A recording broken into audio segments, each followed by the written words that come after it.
welcome to Let's Play Cars Meta National Championship, episode 21.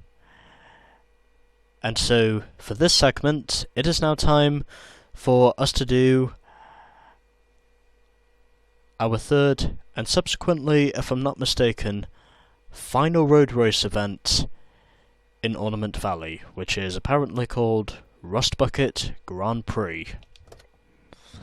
And, of course, before I do that, I'm going to put myself back up to the Pro difficulty once again, because, obviously, all of the drama from Rustbucket Racerama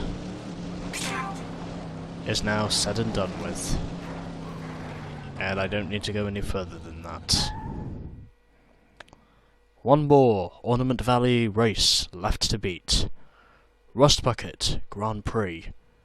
And I'm going to assume that's more or less the entry to the circuit itself, because, well, I can see a cave. I don't know for sure, but I think that's meant to be the entry to a cave. Although, that could probably just be me. Anyways, let's move on. And see how we do. With there being the inevitability of another cutscene.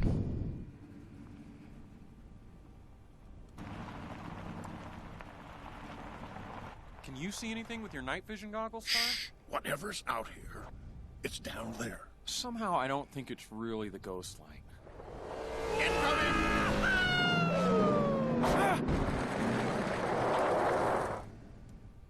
Are you crazy? I'm not crazy, I'm Goodmund. You're a trespasser is what you are. State your purpose. Oh, well, let's see. Rally car. Rally champion racer, actually. From Sweden. Nice to meet you, Angry Sergeant. Angry Sergeant is right. I should have you court-martialed for reckless conduct. Sarge, I think he's here for the races. Right? Oh, my goodness. It's Lightning McQueen. You have a great track down there. A little dark, but not a problem. Would you like to join me for a race? Sorry. I can't. No headlights. Afraid of the dark? No, afraid of crashing. What? A good soldier must always learn to adapt and improvise. Yahoo!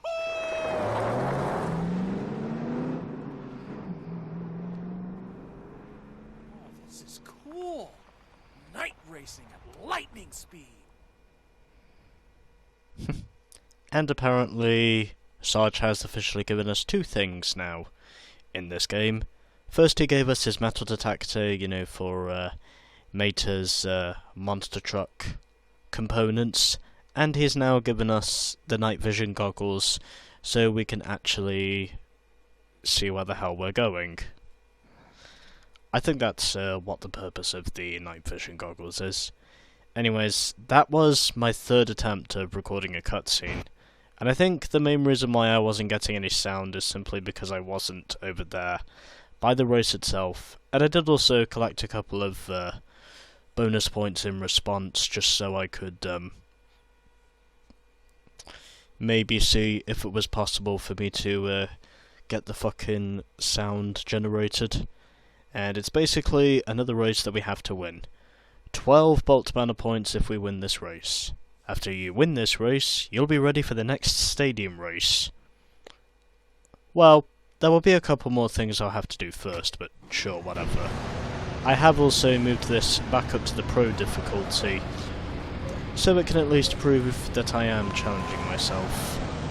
And had to turn a sharp right so I could actually put myself in contention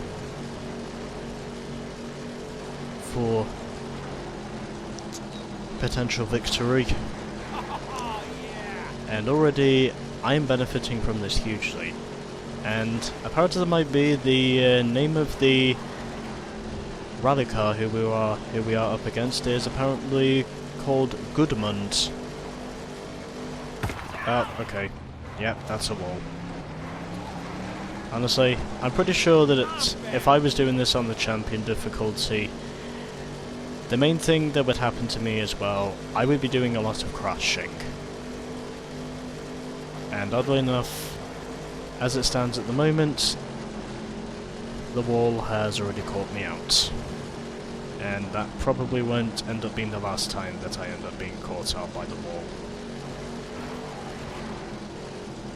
Well, at least I can say it helps me to see where it is I'm going.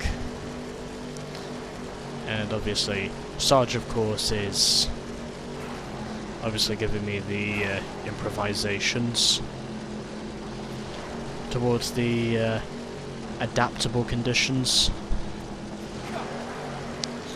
Although, at least I can say it's not the Daytona 500, where basically everyone is just, where it's basically just a race of knowing that everyone is just virtually going to crash and wreck each other. Which, oddly enough, in recent years is more or less primarily what I think the Daytona 500 in recent years has just more or less become a colossal wreckfest. And just basically causing the notable big one accidents that we basically see in restrictor plate races virtually all the time. To those of you who are NASCAR fans, you probably know exactly what it is I'm on about. You know, I probably should take that jump. And I think I might have made this just a little bit too easy by putting this on the Pro difficulty.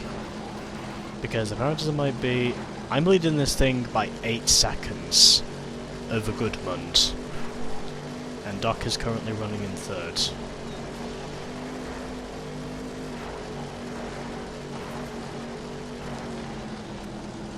And as far as I know, I think the other characters I saw in this race were Snotrod and Ramon. But yeah, at the moment, I think it's fair to say that whenever I race Goodmund, at least at the moment, I'm basically proving to dominate, more or less. Anyways, final lap. And I have also noticed some rim icons. I don't know if we either do or don't need to get those goddamn things, but they're probably there for a reason. I may have to do some research to find out what those things exactly are there for, and if there is anything there to explain what their purpose is. But at the moment, I'm just basically happy to say that this is proving to be a hell of a lot easier than I thought it was going to be.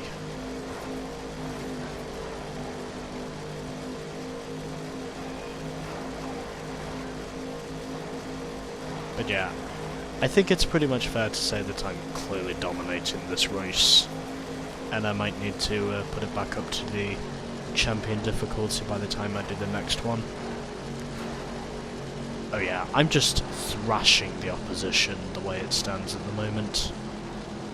And I think it is fair to say that I could have probably won this even driving on the champion difficulty, because I'm 21 seconds ahead of Goodmund, and I'm only counting that even further. Entertainment, style, and oh yeah. What more could you want? And apparently there might be... I basically pulled off a Terry Labonte at Bristol 95. I basically pulled off something similar to Terry Labonte Bristol 95, where I pretty much won the race, but crashed right after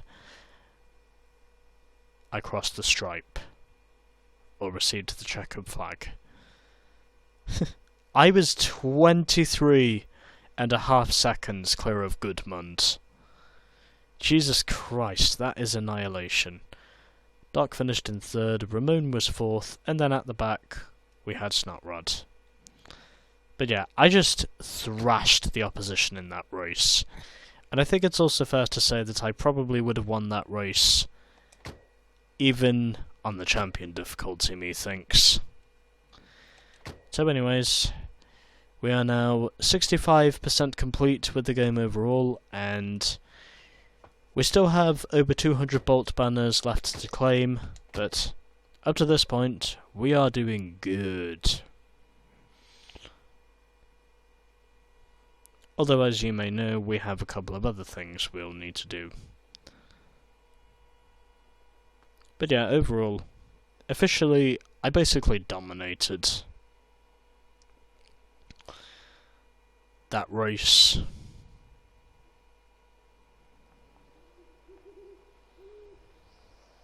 Those are some pretty amazing lights you got there, Goodman. They keep the haunted hook away. Keeps the who away? The haunted hook. A scary story from when I was young. A rugged beast, living in the wild, constructed of jagged, rusted metal and dragging a razor-sharp hook behind him on the ground. He would wander the deserted roads in the dark of night. Scrape. Scrape.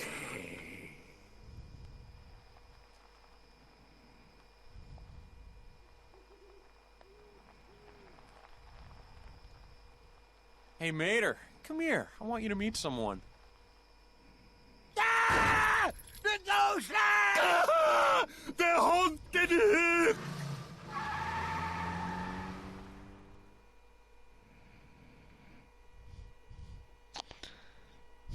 Well, that surprises me, because basically, one segment, it turns out to be a love story, and then suddenly the next moment it basically turns out to be a horror story.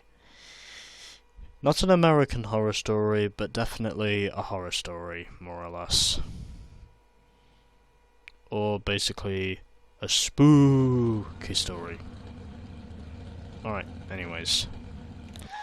So that was the Rustbucket Grand Prix, and where I basically dominated, and I'm pretty sure I could have won the event even on the... God, what difficulty did I play this on? Oh, that's why. That's why I dominated so easily. Okay, I'm gonna have to put this on the Pro difficulty for the next couple of events. Actually, you know what? I'm going back up to Champion difficulty just to get back to the challenges. But anyways, that explains why it was piss easy, because I forgot to put it on the Pro difficulty.